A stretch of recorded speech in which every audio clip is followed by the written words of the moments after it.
Shalom, shalom, everybody. Welcome back to another episode of the Pulse of Israel here in our eternal and ancestral homeland, the land of Israel. I am not in our eternal, indivisible capital, Jerusalem, since King David's time. Instead, I am in the modern city of Tel Aviv. You could say the high-tech capital of Israel today, and really a miracle that it came out of nowhere, out of sand. But I am here today for a very special interview with Rabbi Manis Friedman. Shalom, Rabbi Friedman. Shalom, shalom. It is wonderful having you in Israel. Unfortunately, I wasn't able to attend any of your events, but I am zoche. I have the merit of seeing your videos every once in a while on social media, and a wonderful opportunity to be able to speak to you in person. Those not yet familiar with Rabbi Friedman, Rabbi Friedman gives a lot of insight, Torah insight, about life, about the world, about current events, for everyone to be able to listen to, not just necessarily for religious, Torah-educated people. Fabulous relationship advice and marriage advice. So if you're not yet listening to Rabbi Friedman, I'm giving you an in to start to listen to that. But let's ask with this. I know last night you had an event together with Moshe Feiglin, and the title of the event is "What is our purpose in this war?" And I'll take you a deeper step back, and I think I've heard you say this as well, because I've been talking for years during the whole Corona insanity that took over humanity, and I was telling people, like, it was waking up people to get closer to God.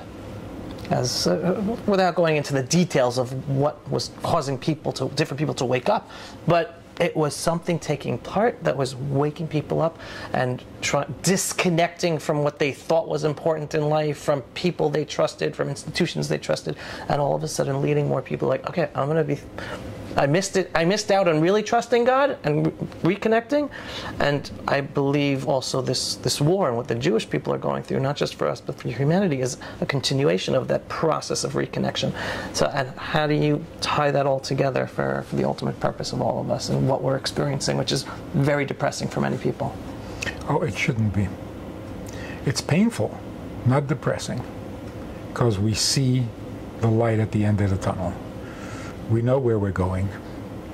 Not knowing where you're going, that's a problem. And the world today doesn't know where it's going, so the world is in trouble. We're not. We know where we're going. The Corona did a lot more good than bad. The world hasn't been the same since. People discovered you can have a life without shopping, without going to a theater, without going to a bar, without going to a ball game, without going to a job, without going to school. Everything we thought was life, yeah, that's not life. Right. Well, then what is? Oh, family. All of a sudden, families became families. Marriage became marriage. Or it fell apart. Because it's either real or no go. So, yeah, God became more real, and all the idols fell apart. Everything. Science is not going to solve all our problems. It creates a few. Medicine is not the answer to everything. So. Then more recently, because of this war, because of October 7th, another idol fell apart. Higher education. Jews in particular worshipped higher education. My son, the doctor. You know, there's a joke. This woman became president of the United States. At the inauguration... Is this a joke or is this a prediction? It's a past. Okay. The mother of the new president is sitting in the audience. And everybody's cheering the new president, the woman president, and this is the president. The mother leans over to the neighbor and says, "Do you know who that is?" Her brother's a doctor. President, doctor. Anyway, so we worship education. We supported every university with billions of dollars because we were sure that that would make the world more moral. What a shock.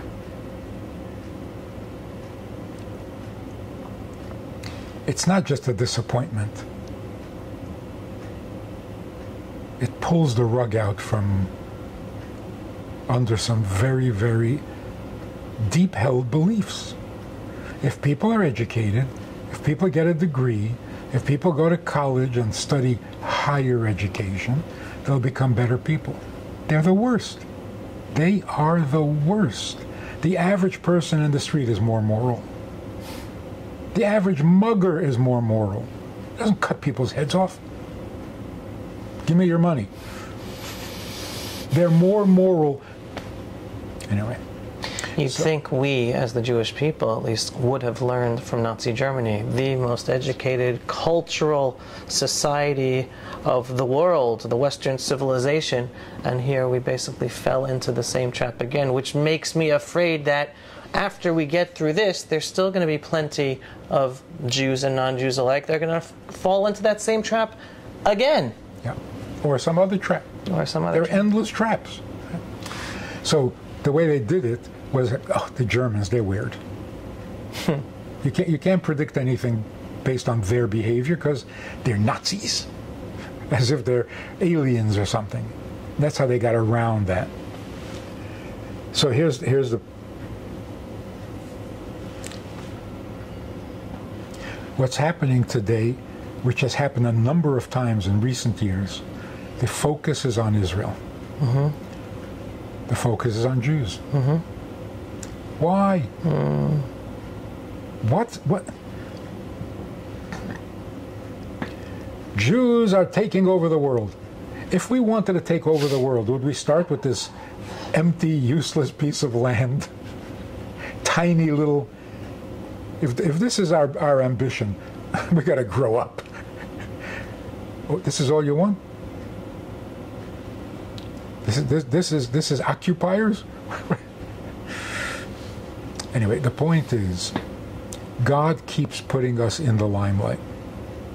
God keeps putting the attention of the world on us, tiny minority, tiny little piece of land. Why are we getting all this attention? It doesn't make any sense whatsoever. Right. God is giving us the microphone, putting the spotlight on us, and saying, lights, camera, action. Action. Do what you're supposed to do. Do what you're supposed to do. Say what needs to be said. And what we say? We have a right to defend ourselves. No. That's not the script. That's a pathetic statement. We're the only democracy in the Middle East. No, stick to the script. Say what you're supposed to say. And what are you supposed to say?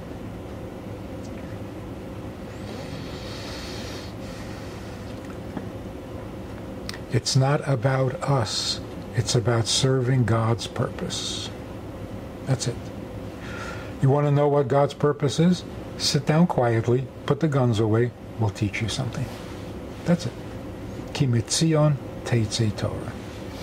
It's interesting because on that point I've been saying a lot that more than ever before we're seeing a fusion of God's vision and purpose for us as said in the Torah together with reality. Meaning for years Jews would say, oh, God gave us the Holy Land and their biblical borders and we're supposed to live here or there, the other place, and obviously including Judea and Samaria. And then everyone's, no, that's not practical, that's not pragmatic, you have to talk to them, they live there, you have to make peace with them. And for years we would scream back, no, we're supposed to be here.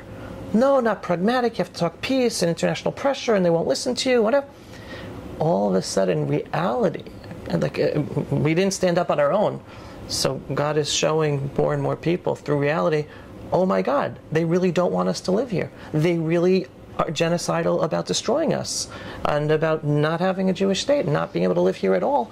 And little by little, more people understanding, oh, okay, I don't just have to live here because God told the world through the Torah the Jews are supposed to live here, but the only way the world can continue, and in a peaceful way, is if the Jews are going according to God's plan and living where God told the Jewish people to live.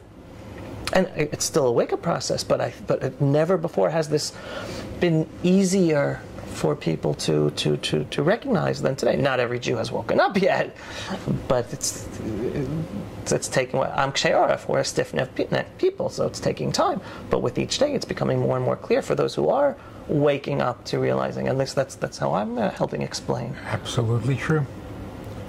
But that's true of non-Jews also. Mm-hmm. The non-Jews are also waking up. Mm-hmm. And the best example, which is really something we need to take seriously, when they were talking about moving the embassy to Jerusalem, there was such a panic. Mm-hmm. This is going to be World War III. Mm-hmm. This is going to get the body bags because people are going to be... Nothing happened. They moved the embassy and everything was quiet. Almost disappointing. Right. That's all Jerusalem means to anybody? Pro, con, something? No? It just proves the world is ready. Yes. You don't have to appease, you don't have to compromise, and you don't have to have two-state, because they know that it's yours. They moved the embassy to Jerusalem, and everybody said, yeah, well, you know, it's the capital of Israel. Everybody knows that. I mean, who doesn't know what the capital of Israel is? And if they don't know, then they don't count. And they got to go back to school. Right. So it was just so true. What could you say? Even to get excited. Oh, wow. What wow? It's the capital of Israel, and it always was. Right. So all you can say is, oh, yeah. We try to deny that we're the chosen people. We're not fooling anybody. Right. They know we're the chosen people. And it makes them crazy when we don't admit it, Right. and we don't act like it. Right. So really, all this violence, all this is frustration, because they know they don't own this land. So, but they're confused because we keep saying, well, yeah, you can have parts. It causes more confusion because they know it shouldn't be that way. And they're just waiting for us to say, okay, game's up.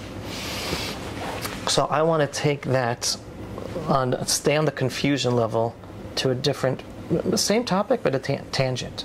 Because another people, the nations of the world, are saying to themselves today, they say, wait a second, we're confused.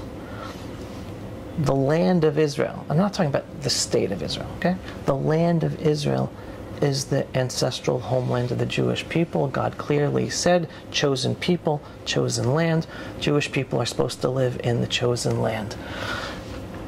Growing anti-Semitism around the world today, if you ask me, it's God sending a message. The Jewish people, guys, we're not fulfilling our purpose by continuing to live in the diaspora. We're supposed to be in the land of Israel. And hence the confusion of non-Jews and Jews also, I believe, and not coming to the correct conclusion of, wait a second, yeah, we're supposed to be home and be fulfilling our purpose as the Jewish people in the ancestral homeland. And yet so many Jews and Torah Jews are still in the mindset, I'm American. I'm not moving. I'm not moving to Israel. I have these problems with the state of Israel, and it's not safe for this. Like, no. We're supposed to live there because it's the Jewish homelands, as God tells us in the Torah. We fulfill all the other mitzvot. Why is that still a confusing topic for so many Jews? Half of the Jewish people still not living here yet in the Holy Land of Israel. It's a very good question. There's also the question of, if we belong there, why have we been 2,000 years away from there? Big mistake? Just punishment? Just to suffer? The land of Israel was originally Canaan land. It was Canaan. God said to Abraham, your children, your descendants, they will turn Canaan land into Holy Land. So Eretz Yisrael is actually, to some degree, the product of Jewish presence, of Jewish behavior, and that's why if you don't behave properly, then out. Right. You're not making the land what it should be. So you don't deserve to be there or whatever, right? The fact that we are spread all over the world for 2,000 years is because it's not only Canaan that has to become Holy Land. The world has to become the Holy Land. It'll never work. We'll never really have peace if we all live in Israel and the rest of the world, what? Lives in darkness? There's going to be problems again. We lived in Israel twice. But there's a nasty world out there. So there's going to be problems. Our goal and our objective is the whole world must become a holy land. Israel will be the Holy of Holies. But to have a holy land and the rest of the world unholy, that's not God's plan. That's why we are all over the world, to bring godliness to every place we live in. We want to rebuild the third Beit HaMikdash. Every Jewish home has to be a Beit HaMikdash, so that every country, every nation, every culture knows where God lives. So it's not one building in Yerushalayim, its earth becomes God's Beit HaMikdash, holier than heaven. Now that's a plan. So the objective is not to go to heaven or even to go to Israel. The objective is to bring God down from heaven to every corner of the world until every place on earth becomes his Beit HaMikdash. One house, one building, on one hill, in one city, this is not Tikkun Olam. Are we getting there? We must be. All the Kedusha that we have planted and invested in Europe, in the Middle East, every place Jews ever came to, it can't be wasted. So is the world noticing that Torah is the truth and Jews have the truth? Absolutely. And that's why before Mashiach comes, the prophecy is, the nations of the world will come to the Jew and say, we don't know anymore, tell us. Why will they come to the Jew? Because they know the Jews, because we've lived with them. If we were all in Israel, who would know? So the 2,000 years of exile is not just punishment. It's Tikkun Olam. So we're not here for nothing. We're not wasting our time. We're making the world holy. There was a very telling incident on a campus in the early months of the protests. It was someplace on the East Coast. There was a protest that was particularly nasty, just vile. It wasn't pro-Palestine, it was pro-Hamas. Mm-hmm. Right? The Jewish students and the Jewish members there, the faculty, they were so shocked they couldn't find words. Mm-hmm. They stood there with their mouth open like, what in the world? Right? Finally, one professor gets up the courage and he starts to answer, to criticize them. The police arrest him for his own safety. The next morning, he comes to give his class. I don't remember what subject he teaches, but he was famous on the campus as the atheist. He made sure everybody knew he was an atheist. He believed in nothing. Anyways, he comes to give his class. One student comes over to him and hands him a bouquet of flowers. He says, "What is this?" She says, "I was so proud the way you stood up to the crowd yesterday." He says, "You're Jewish?" She says, "No." He says, "So what do you mean you're proud?" She says, "What I mean is, it was so good to see the chosen people acting chosen." He says, "You know I don't believe that." So you know what? I'm going to take that, and forgive me, because I'm going to play devil's advocate with you for a second. Listen to her answer. Oh, there's an answer, okay? Yeah. He says, "You know I don't believe that." Yeah. She said, "Whether you believe it or not, we know it's true." Right.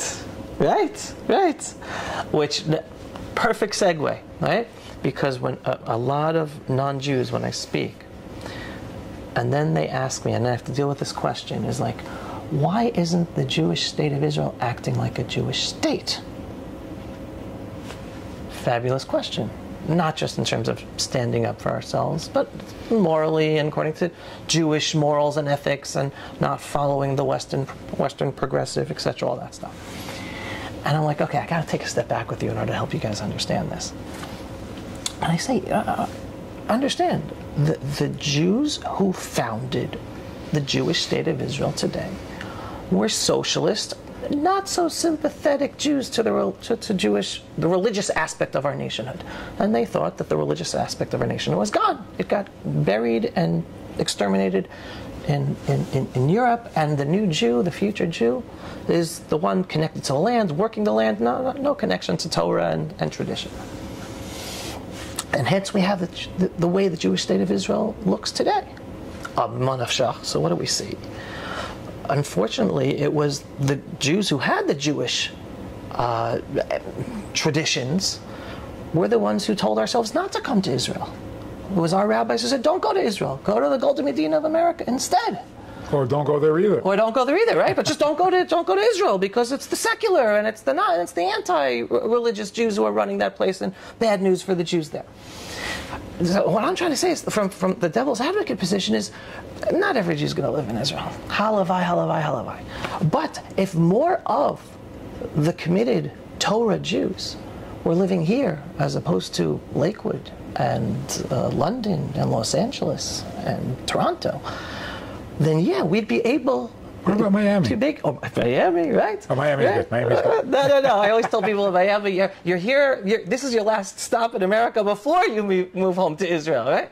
But the more we'd be here, the more we'd be in the position to make Israel the chosen land connected to God, the godliness and holiness of it, more than we're going today. And the interesting thing is, even with that not happening, that is what the protest movement is about in Israel today. It's the tiny, elite, secular minority who sense the growing of the Jewish identity of the Jewish people, which is a minority of the country here, regardless of religious level of their personal lives. And they're fighting like a lion, backed into the corner of the room on their hind legs, willing to destroy everything in its path and destroy unity and destroy whatever in the army, etc., etc., etc. Which is a sad thing. But so they sense this, but it's taking us much longer to accomplish and achieve, because, again, this is my position, not enough of us are here willing to take part in what I believe is the miraculous project of making the Jewish Holy Land of Israel God's land as we're supposed to. That is the most painful issue today. But I got to quote Rabbi Steinsaltz. He was speaking for a conference of Reform rabbis. I don't know why they invite him, but they do. They kept inviting him. Okay. He's not threatening. So whatever he says is fine with them, right? So one time after he finishes speaking, one of the rabbis, the Reform rabbis, said, "So what do you think of the Reform philosophy?" And true to his character, he said, "Oh, stop. You don't have a philosophy." He says, "You don't have a philosophy. The only reason you exist is because Orthodox Jews are not nice."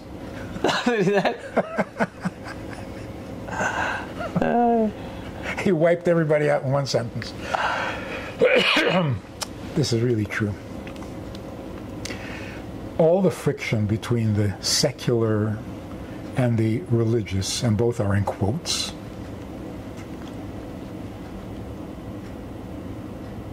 if we're going to have peace in the land, everybody has to admit that they made some mistakes. You can't be totally self-righteous and have peace. The secular are panicking. They're not convinced they're right. They're not protesting against those who disagree with them. Like you say, they're like trapped animals fighting with their last, like they're giving it their final attempt because they're failing. Secular is failing. If they could admit that they made some mistakes, like not having children, what a mistake. You can't admit that? Yeah. Now they are. They're doing tshuva. And if the religious can admit some mistake, what, you never did anything wrong? How about you turned everybody off to Judaism? Can't admit that? The secular are so paranoid. They're so afraid of kfiyah datit. They're afraid that if the Orthodox become powerful, they're going to force everyone to keep mitzvah. No, they won't. It's not Jewish. Right. Can they admit? So, yeah, the Orthodox have become religiously religious. And that is not godly. And the secular have become godless, not just religionless. And that doesn't work. That's why the message that it's not about you, it's about serving God, is relevant and meaningful and welcome to the non-Jew in New Guinea and to the ultra-Orthodox Jew of Brooklyn or of Jerusalem or Mea Shearim. It's the same message. And that has never happened before. Right. One message for the world. Don't go to heaven. Don't be religious.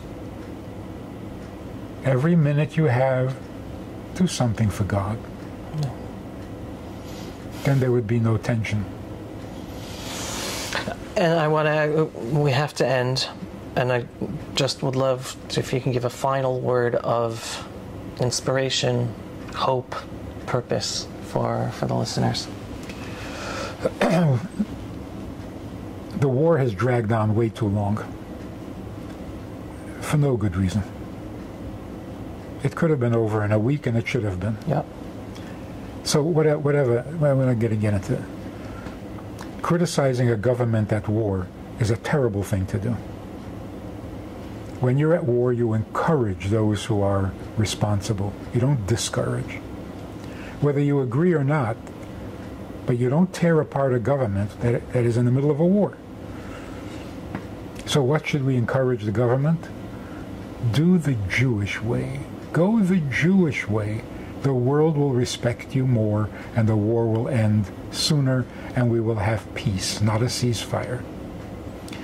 But what is the message? The message is, it started on Simchat Torah. We're almost at Simchat Torah again. Yep. Are we going to make the same mistake? Is this Simchat Torah going to be different than last Simchat Torah? It has to be. Or we've learned nothing. This Rosh Hashanah, we have to think differently. On Rosh Hashanah, we declare God King of the universe. In the past, we thought that was a religious ritual. Now we realize it's life. It's real, it's true, it's who we are, what we are. It's what the world needs, it's what the world is hoping to hear from us.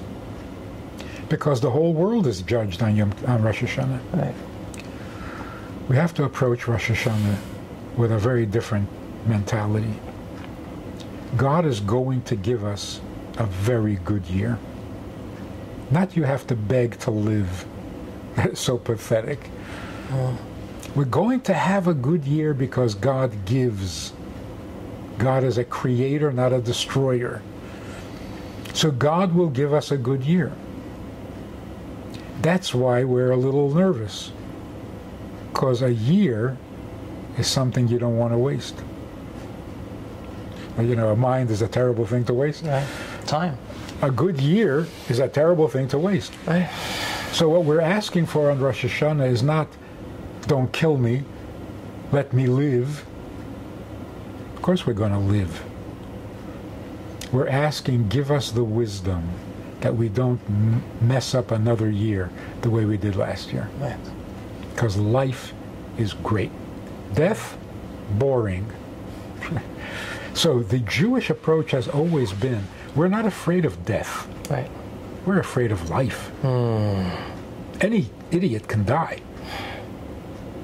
You don't need any wisdom to die. Right. But to live, you need some wisdom. Wow. So this year we have to ask God, give us the book of life, not put us on the list of living and not on the list of those who are going to die. Give us the book of life, which means the wisdom of life. And everybody wants it. They just call it different things. Right. But everybody wants the book of life. Who wrote the book of life? We have the book of life, and it was not meant just for us. The world is listening. Maybe not Hamas, because they can't hear anything of those tunnels. So what we're saying to the world is, put down the gun. We are the teachers. We are the older nation. We know things you need to know, and we're willing to share it. We're willing to teach you, not because you've been nice to us, but because it's the truth. And if you just stop shooting, your life can be much more meaningful. So let us teach you. That's peace on earth. Peace on earth means the world is a big classroom. 70 nations are the students. The Jewish people are the teachers. Let's get this classroom in order, and let's sit down and learn something. Amen.